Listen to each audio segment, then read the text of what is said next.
આ સમસ્ત બ્રહ્માંડના દર્શન થયા। નદીઓ, પહાડો, સરોવર, સૂર્ય, ચંદ્ર, આકાશ, દિશાઓ, સમસ્ત પૃથ્વી, આ સમસ્ત બ્રહ્માંડના દર્શન શ્રી કૃષ્ણના મુખમાં થયા છે।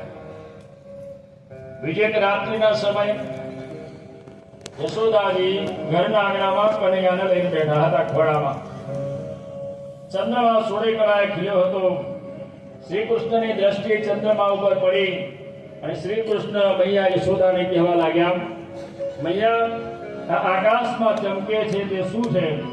ત્યારે યશોદાજીએ કીધું, બેટા એ ચાંદા મામા છે।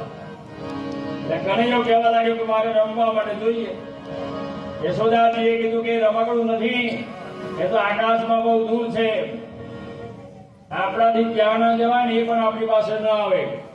ભગવાને શબ્દ પકડી લીધો, નહીં મારે રમકડું રમવા માટે જોઈએ। ઉઆ ઉઆ કરીને રડ્યા કે નહીં ચાંદા મામા જોઈએ, ચાંદા મામા જોઈએ। શાંત ન થયા। શાંત રાખવા માટે યશોદાજીને કહેવું પડ્યું, બેટા ચૂપ થઈ જા, તું મોટો થઈશ ને એટલે તને ચંદ્ર જેવી, ચાંદા મામા જેવી દેખાવડી પત્ની લાવી આપીશ। એટલે ભગવાન શબ્દ પાછો પકડી લીધો, ના મારે તો અત્યારે જ પત્ની જોઈએ ચાંદા મામા જેવી।